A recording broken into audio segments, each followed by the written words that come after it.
Anekal police station ಹತ್ರ ಬಂದಾಗ ನಮ್ಗೆ ಆನೇಕಲ್ ಪೊಲೀಸ್ನವರು ನಮ್ಗೇನು ಸ್ಪಂದಿಸ್ತಾ ಇಲ್ಲ. ನೀವೆಲ್ಲ ಆನೇಕಲ್ ಸ್ಟೇಷನ್ ಒಳಗಡೆ ಬರಬೇಡ್ರಿ, ಆಚೆ ನಿಂತ್ಕೊಡ್ರಪ್ಪ ಅಂತ ಹೇಳ್ತಾ ಇದ್ದಾರೆ. ನಮ್ಗೆ ನ್ಯಾಯ ಕೊಡ್ಸೋಕೆ ಅವರು ಸಾಟಿ ಬರ್ತಾ ಇಲ್ಲ. ಅದಕ್ಕೆ ನಮಗೆ ಷಣ್ಮುಗ ಸರ್ ಅವರು ಬರ್ತೀನಿ ಅಂತ ಹೇಳಿದ್ದಾರೆ ಲಾರಿ ಪಾರ್ಕಿಂಗ್ ಹತ್ರ. ಅಲ್ಲಿ ಬಂದಾದ್ಮೇಲೆ 2 ಗಂಟೆ ಬರ್ತೀನಿ ಅಂತ ಹೇಳಿ ಅಲ್ಲಿ ಗಂಟೆ ನಾವು ವೆಯ್ಟ್ ಮಾಡಿ ಲಾರಿ ಎಲ್ಲ ಪಾರ್ಕ್ ಮಾಡ್ಕೊಂಡು ಅಲ್ಲೇ ವೆಯ್ಟ್ ಮಾಡ್ತೀವಿ. ಅದು ಬಂದಾದ್ಮೇಲೆ ನಮ್ಗೆ ನ್ಯಾಯ ಕೊಡಿಸುವಂಥ ಕೆಲಸ ಷಣ್ಮುಗಪ್ಪ ಅವರು ಮಾಡಬೇಕು. ಮತ್ತು ಅಲ್ಲಿ ಬಂದಿರೋ ನ್ಯೂಸ್ ಅವರು ಕೂಡ ನಮಗೆ ಹೆಲ್ಪ್ ಆಗಿ ಇರಬೇಕು ಅಂತ ನಾವು ಕೇಳ್ಕೊತಾ ಇದ್ದೀವಿ. ಈ ಕ್ರಷರ್ ಅವರು ನಾವು 3 ದಿವಸದಿಂದ ತಿಳಿಸ್ತಾ ಇದ್ರು ಅವ್ರಿಗೆ, ಅವ್ರು ಯಾರು ಬಂದು ನಮಗೆ ಸ್ಪಂದಿಸ್ತಾ ಇಲ್ಲ. ಅವ್ರ ಇಚ್ಛಾ ಗೊತ್ತಿ ಅವ್ರ ಮನಸ್ಸು ಯಾವ ಥರ ಬರ್ತದೋ ಆ ಥರ ರೇಟ್ ಫಿಕ್ಸ್ ಮಾಡಿಬಿಟ್ಟು ಕಳಿಸ್ತಾವ್ರೆ. 500 ಇದ್ದಿತ್ತು ಮಿಕ್ಸಿಂಗು 650 ಮಾಡಿದ್ರು. ಏಕಾಏಕಿ ನೆನ್ನೆ 350 ರೂಪಾಯಿ ಎಕ್ಸ್ಟ್ರಾ ಮಾಡಿದ್ದಾರೆ. ಲಾರಿ ಓನರ್ಗಳು ತಿಂಗಳು ಬತ್ತು ಅಂದರೆ EMI ಕಟ್ಟಬೇಕು, ಇನ್ಶೂರೆನ್ಸ್ ಕಟ್ಟಬೇಕು, FC ಕಟ್ಟಬೇಕು. ಆನೇಕಲ್ ತಾಲೂಕಿನಲ್ಲಿರುವ ಕ್ರಷರ್ ಮಾಲೀಕರು ಜಲ್ಲಿ ಹಾಗೂ ಕಲ್ಲಿನ ಉತ್ಪನ್ನಗಳ ಬೆಲೆಯನ್ನು ಏಕಾಏಕಿ ಏರಿಕೆ ಮಾಡಿರುವುದನ್ನು ವಿರೋಧಿಸಿ ಇಂದು ಆನೇಕಲ್ ಪೊಲೀಸ್ ಠಾಣೆ ವ್ಯಾಪ್ತಿಯಲ್ಲಿ ಆನೇಕಲ್ ಮತ್ತು ಜಿಗಣಿ ಲಾರಿ ಅಸೋಸಿಯೇಷನ್ ವತಿಯಿಂದ ಪ್ರತಿಭಟನೆ ಹಮ್ಮಿಕೊಳ್ಳಲಾಗಿತ್ತು. ಆದರೆ ಪೊಲೀಸ್ ಇಲಾಖೆಯಿಂದ ಅನುಮತಿ ಸಿಗದ ಕಾರಣ ಹೋರಾಟವನ್ನು ಬೇರೆಡೆಗೆ ಸ್ಥಳಾಂತರಿಸಲಾಯಿತು. ಇನ್ನು ಈ ವೇಳೆ ಆನೇಕಲ್ ಮತ್ತು ಜಿಗಣಿ ಲಾರಿ ಅಸೋಸಿಯೇಷನ್ ಪದಾಧಿಕಾರಿಗಳು ಮಾತನಾಡಿ, ಕ್ರಷರ್ ಮಾಲೀಕರು ಜಲ್ಲಿ ಹಾಗೂ ಕಲ್ಲಿನ ಉತ್ಪನ್ನಗಳ ಬೆಲೆಯನ್ನು ಏಕಾಏಕಿ ಬೆಲೆ ಏರಿಕೆ ಮಾಡಿದ್ದಾರೆ. ಮನೆ ನಿರ್ಮಾಣ, ರಸ್ತೆ ಕಾಮಗಾರಿ, ಸರ್ಕಾರಿ ಹಾಗೂ ಖಾಸಗಿ ಅಭಿವೃದ್ಧಿ ಯೋಜನೆಗಳ ವೆಚ್ಚ ಹೆಚ್ಚಾಗಿದ್ದು, ಇದರಿಂದ ಸಾರ್ವಜನಿಕರಿಗೆ ಮತ್ತು ಲಾರಿ ಮಾಲೀಕರು ಸಂಕಷ್ಟ ಅನುಭವಿಸುವಂತಾಗಿದ್ದು, ಕೂಡಲೇ ಸರ್ಕಾರ ಈ ವಿಷಯಕ್ಕೆ ಮಧ್ಯ ಪ್ರವೇಶಿಸಿ ಬೆಲೆ ಏರಿಕೆಯ ಕುರಿತು ಪರಿಶೀಲನೆ ನಡೆಸಬೇಕು ಹಾಗೂ ನಿರ್ಮಾಣ ಕ್ಷೇತ್ರಕ್ಕೆ ಅನುಕೂಲವಾಗುವಂತೆ ಸೂಕ್ತ ಕ್ರಮ ಕೈಗೊಳ್ಳಬೇಕು ಎಂದರು.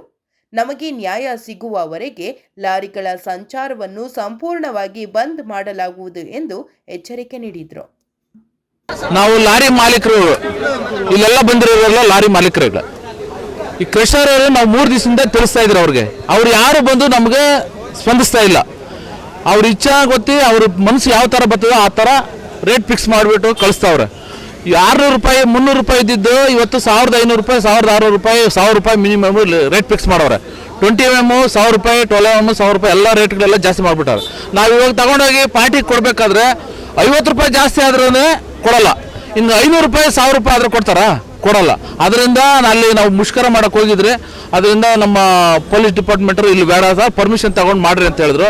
ಅಲ್ಲಿಂದ ಇಲ್ಲಿಗೆ ಸ್ಟೇಷನ್ ಹತ್ರ ಬಂದರೆ ಸ್ಟೇಷನ್ ಹತ್ರ ಇಲ್ಲಿ ಬೇಡ ಮೆನ್ಷನ್ ಜೈಲೇಶ್ವರ್ ಕೊಡ್ರಿ, ಅವ್ರು ಏನು ಹೇಳ್ತಾರೆ ತಿಳ್ಕೊಡ್ರಿ, ಆಮೇಲೆ ಇಲ್ಲಿ ಬನ್ರಿ, ಆಮೇಲೆ ನಾವು ನಿಮ್ಗೆ ಏನು ಬೇಕು ಸಪೋರ್ಟ್ ಮಾಡ್ತೀರಿ ಅಂತ ಅವ್ರು ಹೇಳವ್ರೆ. ಈಗ ಅದಕ್ಕೋಸ್ಕರ ನಾವು ಲಾರಿ ಎಲ್ಲ ತಗೊಂಡೋಗಿ ಅಲ್ಲಿ ನಮ್ಮ ಲ್ಯಾಂಡಲ್ಲೇ ಪಾರ್ಕ್ ಮಾಡ್ತೀರಿ. ಷಣ್ಮುಗಪ್ಪನವರು ಬರ್ತಾರೆ 2 ಗಂಟೆಗೆ. ಅವರೆಲ್ಲ ಬಂದಿದ್ದಾದ್ಮೇಲೆ ಏನು ತೀರ್ಮಾನ ತಗೋಬೇಕು ಆಮೇಲೆ ತೀರ್ಮಾನ ತಗೊಂತೀರಿ. ಒಂದು 3 ದಿನದಿಂದ ಒಂದು 15 ದಿನ ಆಯಿತು. ಒಂದು 500 ಇದ್ದಿತ್ತು ಮಿಕ್ಸಿಂಗು 650 ಮಾಡಿದ್ರು. ಏಕಾಏಕಿ ನೆನ್ನೆ 350 ರೂಪಾಯಿ ಎಕ್ಸ್ಟ್ರಾ ಮಾಡಿದ್ದಾರೆ. ಪಾರ್ಟಿಗಳಿಗೆ ಏನು ರೇಟ್ ಕೊಡೋದು ನಾವು? ಇವಾಗ 1500 ರೂಪಾಯಿ ಪೀ ಸ್ಟ್ಯಾಂಡ್ ಆಗಿದೆ, ಜಲ್ಲಿ 1000 ರೂಪಾಯಿ ಆಗಿದೆ, ಎಮ್ ಸ್ಟ್ಯಾಂಡ್ 1400 ಆಗಿದೆ. ಪಾರ್ಟಿಗಳು ಇವಾಗ ನಾವು ತುಂಬ ಕಾಗ್ತಾ ಇಲ್ಲ. ಇವಾಗ ನಮ್ಮದು ಒಂದು ಮಾಮೂಲಿ ಏನು ರೇಟ್ ಇದೆಯೋ ಒಂದು 100 ರೂಪಾಯಿ ಜಾಸ್ತಿ ಮಾಡಲಿ ಸಾಕು. ಏಕಾಏಕಿ 500,000 ಮಾಡಿಬಿಟ್ರೆ ಇಲ್ಲಿ ಲಾರಿಗಳವರು ತಿಂಗಳಿಗೆ 80,000 ಲೋನ್ ಕಟ್ಟಬೇಕು, ಲೇಬರ್ಗಳು ಮೇಂಟೈನ್ ಮಾಡಬೇಕು, ಡ್ರೈವರ್ಗಳು ಮೇಂಟೈನ್ ಮಾಡಬೇಕು, ಏನೂ ಸಿಗ್ತಾ ಇಲ್ಲ. ಓನರ್ಗಳು ಕ್ಲೆಷರ್ ಓನರ್ಗಳು ಬಂದು ಸ್ಪಂದನೆ ಮಾಡಿದ್ರೆ ನಾವು ಕೇಳ್ತೀರಿ. ಒಂದು 100 ರೂಪಾಯಿ 150 ರೂಪಾಯಿ ಎಕ್ಸ್ಟ್ರಾ ಮಾಡಲಿ. 1000 ರೂಪಾಯಿ 500 ಮಾಡಿದ್ರೆ ಆಗಲ್ಲ. ಅದಕ್ಕೆ ಅಲ್ಲಿ ಹೋಗಿ ನಾವು ಕ್ಲೆಷರ್ಗಳವ್ರು ಕೇಳಲ್ಲ. ನಮ್ಮ ಓನರ್ಗಳು ನೀವು ಕುತ್ಕೊಂತೀರಿ, ಸ್ಟ್ರೈಕ್ ಮಾಡ್ತೀರಿ, ಕಮ್ಮಿ ಆಗೋ ಗಂಟ ನಾವು ಹೋಗಿ ಲಾರಿಗಳಿತ್ತಲ್ಲ ಲಾರಿಗಳು ಕಳಿಸಲ್ಲ ಅಷ್ಟೇ. ನಾವು ಶಾಂತಿಯುತವಾಗಿ ಲಾರಿ ಮುಷ್ಕರ ಮಾಡ್ತಾ ಇರೋದು, ಯಾರಿಗೇನು ತೊಂದರೆ ಕೊಡ್ತಾ ಇಲ್ಲ ಅಂತ ನಾವು ಪೊಲೀಸ್ ಸ್ಟೇಷನ್ ಕಂಪ್ಲೇಂಟ್ ಇದು ಹೇಳಕ್ಕೆ ಬಂದ್ರು ಅವ್ರೇನು ಹೇಳ್ತಾ ಇದ್ದಾರೆ ಮಾಡಬೇಡಿ ಅಂತ ಹೇಳ್ತಾ ಇದ್ದಾರೆ. ನಾವು ಅದಕ್ಕೋಸ್ಕರ ನಮ್ಮದೇ ಆದ ಜಾಗದಲ್ಲಿ ಲಾರಿಗಳನ್ನು ತೊಗೊಂಬಂದು ಹಾಕೊಂಡು ನಾವು ಮುಷ್ಕರ ಮಾಡ್ತಾ ಇದ್ದೀವಿ. ಅದಕ್ಕೆ ಪರ್ಮಿಷನ್ ಬಂದು ಷಣ್ಮುಗಮ್ಮ ಅವ್ರು ಹೇಳಿದ್ದಾರೆ, ನಾವು ಬರ್ತೀವಿ, ಬಂದು ಕ್ಲಿಯರ್ ಮಾಡ್ಕೊಡ್ತೀವಿ, ನಿಮ್ಗೆ ಇದು ಮಾಡ್ಕೊಡ್ತೀವಿ ಅಂತ ಹೇಳಿದ್ದಾರೆ. ಅದಕ್ಕೋಸ್ಕರ ತಮ್ಮೆಲ್ಲರೂ ಈ ಮೂಲಕ ಕೇಳ್ಕೊಳ್ತಾ ಇದ್ದೀವಿ. ಡೈಲಿ ದಿನನೇ ಕ್ರಷರಲ್ಲಿ ಜಾಸ್ತಿ ರೇಟ್ ಮಾಡ್ತಾ ಇದ್ದಾರೆ. ಸ್ಟಾರ್ಟಿಂಗ್ 50 ರೂಪಾಯಿ ಸ್ಟಾರ್ಟ್ ಮಾಡಿದ್ರು, 50 ರೂಪಾಯಿಂದ 100, ಏಕ್ದಮ್ 500 ರೂಪಾಯಿ ಸ್ಟಾರ್ಟ್ ಮಾಡಿದ್ದಾರೆ 1 ಟನ್ಗೆ.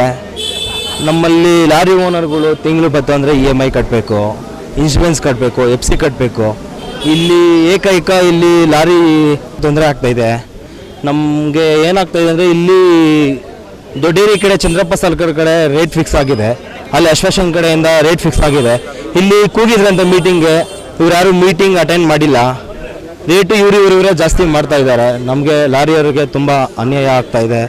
ಇವೆಲ್ಲ ನ್ಯಾಯ ಬೇಕು ಎಲ್ಲ. ಅದಕ್ಕೆ ನಾವು ನಮ್ಮ ಜಾಗದಲ್ಲಿ ನಾವೆಲ್ಲ ಲಾರಿಗಳು ನಿಲ್ಲಿಸ್ಕೊಂಡು ಎಲ್ಲ ಓಡಾಡೋಣ ಅಂತ ಓಡಾಡ್ತಾ ಇದ್ದೀವಿ. 15 ದಿವಸದ ಹಿಂದೆ ಮಾದಾಪಟ್ಟಣದಲ್ಲಿ ಆಗಿರೋ ಇನ್ಸಿಡೆಂಟಿಂದ ಹಿಡಿದು ಯಾರು 7 ಮೆಂಬರ್ಸ್ ಡೆತ್ ಆಗಿದ್ದಾರೆ. ಸೊ ನಾರ್ತವ್ರು ಯಾರು ಹೋಗಿದ್ದಾರೆ ಅದು ಕ್ರಷರಿಂದ ಆಗಿದೆ. ಸೊ ಲಾರಿ ಮಾಲೀಕರಿಂದ ಯಾರೂ ಆಗಿಲ್ಲ. ಅದರಿಂದ ಮಾದಾಪಟ್ಟಣ ಮತ್ತು ಗೊಲ್ಲಹಳ್ಳಿ ಮತ್ತು ದೊಡ್ಡೇರಿಲಿ ಕ್ರಷರ್ ಸ್ಟಾಪ್ ಮಾಡಿದ್ದಾರೆ. ಇವಾಗ ಅಲ್ಲಿಂದ ಸ್ಟಾಪ್ ಮಾಡಿರೋದಕ್ಕೆ ಅಲ್ಲಿರೋ ವೆಹಿಕಲ್ ಎಲ್ಲ ಬಂದು ನಮ್ಮ ಆನೇಕಲ್ ತಾಲೂಕಲ್ಲಿರುವಂಥ ಕ್ರಷರ್ಗಳಲ್ಲಿ ಲೋಡ್ ಮಾಡೋಕ್ಕೆ ಶುರು ಮಾಡಿದ್ದಾರೆ. ನಮ್ಗೆ ಇಲ್ಲಿರೋರಿಗೆ ಇಲ್ಲೇ ಒಂದು 500 ಲಾರಿ ಮಾಲೀಕರು ಇದ್ದಾರೆ. ಇಲ್ಲಿ ಎಲ್ಲ ಹೋಗಿ ಆನೇಕಲ್ಲಲ್ಲಿ ತುಂಬೋದ್ರಿಂದ ಅವ್ರಿಗೇನಾಗಿದೆ, ಕ್ರೋಡ್ ಆಗೋದ್ರಿಂದ ಜಾಸ್ತಿ ರೇಟ್ ಮಾಡ್ತಾ ಇದ್ದಾರೆ. 800 ರೂಪಾಯಿ ಇರೋದು ನಿಮಗೆ 1200 ರೂಪಾಯಿ ಮಾಡ್ತಾ ಇದ್ದಾರೆ, 1200 ಬರೋ 1800 ಮಾಡ್ತಾ ಇದ್ದಾರೆ, 2000 ರೂಪಾಯಿಗೆ ಸೇಲ್ ಮಾಡೋ ಥರ ಮಾಡ್ತಾ ಇದ್ದಾರೆ. ಇಲ್ಲಿ ಕ್ರಷರ್ ಅವ್ರಿಗೆ ಕರೆಂಟ್ ಬಿಲ್ ಜಾಸ್ತಿ ಆಗಿಲ್ಲ, ಬೇರೆ ಪ್ರಾಬ್ಲಮ್ ಏನೂ ಇಲ್ಲ. ಸೊ ಸುಮ್ಮನೆ ಕ್ರೌಡ್ ಆಗಿರೋದಕ್ಕೆ ನೆಸೆಸಿಟಿ ಇಲ್ಲದೆ ಇರೋದಕ್ಕೆ ಸುಮ್ಮನೆ ರೇಟ್ ಜಾಸ್ತಿ ಮಾಡ್ಕೊಂಡು ಅವ್ರು ಕೂತಿದ್ದಾರೆ. ನಮ್ಮ ಲಾರಿಯವ್ರಿಗೆ ತುಂಬ ಕಷ್ಟ ಆಗ್ತೈತೆ. ಯಾಕಂದರೆ ನಾವು ಕ್ಲೈಂಟ್ ಹತ್ರ ಹೋಗಿ ಹೇಳೋಕ್ಕಾಗೋದಿಲ್ಲ. ಅವರು 2000 ರೂಪಾಯಿಗೆ ಪರ್ಚೇದ್ರೆ ಒಪ್ಕೊಂಡಿರ್ತಾರೆ. ಇವಾಗ ಕ್ಲೈಂಟ್ ಹತ್ರ ಸಡನ್ನಾಗಿ ಹೋಗಿ ಸರ್ ನಮ್ಗೆ 2400 ರೂಪಾಯಿ ಕೊಡಂದ್ರೆ ಯಾರು ಕೇಳಲ್ಲ. ಹಾಗಾಗಿ ಅವ್ರು ಚೆನ್ನಾಗಿದ್ರೆ ನಾವು ಸಪ್ಲೈ ಮಾಡೋಕ್ಕಾಗುತ್ತೆ. ಯಾರೇ ಆಗಲಿ ಅವ್ರು ಸಪ್ಲೈ ಮಾಡೋಕ್ಕಾಗಲ್ಲ. ನಾವು ಒಂದು ನೋಟಿಸ್ ಇಲ್ಲದೆ ಸಡನ್ನಾಗಿ ಜಾಸ್ತಿ ಮಾಡ್ತಾ ಇದ್ದಾರೆ. ನಮ್ಮ ಲಾರಿ ಮಾಲೀಕರು ತುಂಬ ಪ್ರಾಬ್ಲಮ್ ಆಗ್ತಾ ಇದೆ. ಡ್ರೈವರ್ ಸಂಬಳ ಕೊಡೋಕ್ಕಾಗ್ತಾ ಇಲ್ಲ, ಗಾಡಿಗಳೆಲ್ಲ ನಿಂತಿದೆ, ಲೋನ್ ಕಟ್ಟೋಕ್ಕಾಗಲ್ಲ.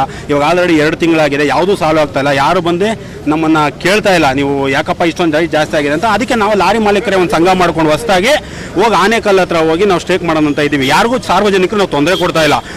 ನಮ್ಮದ ಓನ್ ಜಾಗಕ್ಕೆ ಹೋಗಿ ನಾವು ಲಾರಿಗಳೆಲ್ಲ ಪಾರ್ಕ್ ಮಾಡಿಕೊಂಡು ನಾವು ಅಲ್ಲೇ ನ್ಯಾಯಯುತವಾಗಿ ಸ್ಟೇಕ್ ಮಾಡ್ತಾ ಇರ್ತೀವಿ. ನಮಗೆ ಪೊಲೀಸ್ ಸ್ಟೇಷನ್ ಬಂದು ಆನೇಕಲ್ ಪೊಲೀಸ್ ಸ್ಟೇಷನ್ ಹತ್ರ ಬಂದಾಗ ನಮ್ಗೆ ಆನೇಕಲ್ ಪೊಲೀಸ್ನವರು ನಮ್ಗೇನು ಸ್ಪಂದಿಸ್ತಾ ಇಲ್ಲ. ನೀವೆಲ್ಲ ಆನೇಕಲ್ ಸ್ಟೇಷನ್ ಒಳಗಡೆ ಬರಬೇಡ್ರಿ, ಆಚೆ ನಿಂತ್ಕೊಡ್ರಪ್ಪ ಅಂತ ಹೇಳ್ತಾ ಇದ್ದಾರೆ. ನಮ್ಗೆ ನ್ಯಾಯ ಕೊಡ್ಸೋಕೆ ಅವರು ಸಾಟಿ ಬರ್ತಾ ಇಲ್ಲ. ಅದಕ್ಕೆ ನಮಗೆ ಷಣ್ಮುಗ ಸರ್ ಅವರು ಬರ್ತೀನಿ ಅಂತ ಹೇಳಿದ್ದಾರೆ ಲಾರಿ ಪಾರ್ಕಿಂಗ್ ಹತ್ರ. ಅಲ್ಲಿ ಬಂದಾದ್ಮೇಲೆ 2 ಗಂಟೆ ಬರ್ತೀನಿ ಅಂತ ಹೇಳಿ ಅಲ್ಲಿ ಗಂಟೆ ನಾವು ವೆಯ್ಟ್ ಮಾಡಿ ಲಾರಿ ಎಲ್ಲ ಪಾರ್ಕ್ ಮಾಡ್ಕೊಂಡು ಅಲ್ಲೇ ವೆಯ್ಟ್ ಮಾಡ್ತೀವಿ. ಅದು ಬಂದಾದ್ಮೇಲೆ ನಮ್ಗೆ ನ್ಯಾಯ ಕೊಡಿಸುವಂಥ ಕೆಲಸ ಷಣ್ಮುಗಪ್ಪ ಅವರು ಮಾಡಬೇಕು. ಮತ್ತು ಅಲ್ಲಿ ಬಂದಿರೋ ನ್ಯೂಸ್ ಅವರು ಕೂಡ ನಮಗೆ ಹೆಲ್ಪ್ ಆಗಿ ಇರಬೇಕು ಅಂತ ನಾವು ಕೇಳ್ಕೊತಾ ಇದ್ದೀವಿ.